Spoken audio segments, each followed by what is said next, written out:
Chapter 9. The kids watched Detective Rob pull out a cell phone as he walked away. This is creepy, Josh said. Should we go back to the cabin? We eat lunch in 15 minutes, Tink said. We might as well wait here. Just then, Remote the goat and Ronald the rooster came around the corner of the barn. Remote headed right for the kids, but Ronald stopped to scratch in the dirt.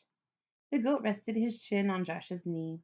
My dog does that when he wants to be scratched, Josh said, stroking the goat's silky ears. Oh my gosh, Ruth Rose cried, making the goat back up. Josh, your M stands for moat. MOAT, like surrounding a castle? Josh asked. No, moat is Buzzy's nickname for remote, remember, she said. And Buzzy made up some of these clue cards, so maybe the M stands for moat, and those are goat hairs on your card. Ruth Rose, you're a genius, Josh said.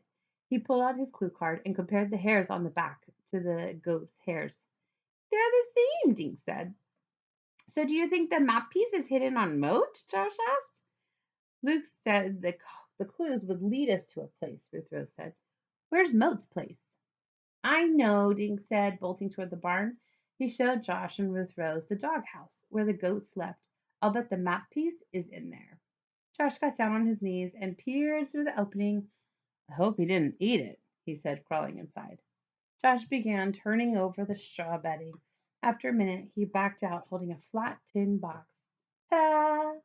Josh opened the box and found a piece of paper that looked like the ones Dink and Ruth Rose had found.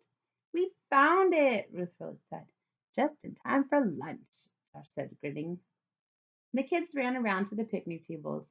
Most of the other campers were there, but a few stragglers were just arriving. Dink, Josh, and Ruth Rose sat together just as Buzzy, Luke, and Angie came out through the kitchen door. Buzzy stood on a bench and blew his whistle. Detective Rob is busy, but he wanted us to ask if anyone is still missing his or her map piece, the tall teenager said. No hands went up. That's awesome, Buzzy said. Luke went around and collected all 26 map pieces. Now, since there's so many of you, each cabin should select one person, Buzzy went on, and those three kids will meet and assemble the map. Well, why can't we all do it together? One girl asked. Angie laughed. Have you ever tried to put a jigsaw puzzle together with 25 other kids helping? That's 200 to 60 fingers altogether. Everyone laughed. Can you put the map together right now? Duke asked. Sure, Luke said. The three you choose can work on it while we eat lunch. So get in a huddle with your cabin mates and vote for who you think would do a good job on the map. The kids scrambled around and formed into three groups by cabin. I nominate Dink, Josh said to the rest of his group. He's really good at puzzles and stuff. Dink was chosen. A minute later, he found himself sitting with Jade from Fox Cabin and Stanley from Bear Cabin. Luke came over and piled the map pieces on the table. Excuse me, on the table in front of them. I'll give you a hint, Luke whispered. The edges have a dark blue line. The three kids went to work.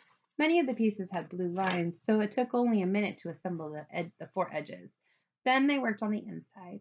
As the map took shape, the kids saw a picture of the lake, the dock, and the ring of stones around the campfire. There was a big X drawn at one spot on a flat rock. An arrow pointed from the dock to the X. Dink realized that the ET and FR he'd seen on Ruth Rose's map piece were part of a sentence. Measure 10 feet from the dock. The treasure must be under the rock, Stanley said. Just then, the three counselors came over to their table. Guys, your lunch is waiting, Buzzy said. How are you doing with the map? We finished, Jade said. You guys are amazing, Angie said.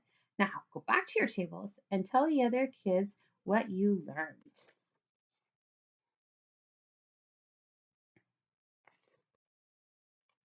After lunch, you can all run down to the lake and get your well earned treasure.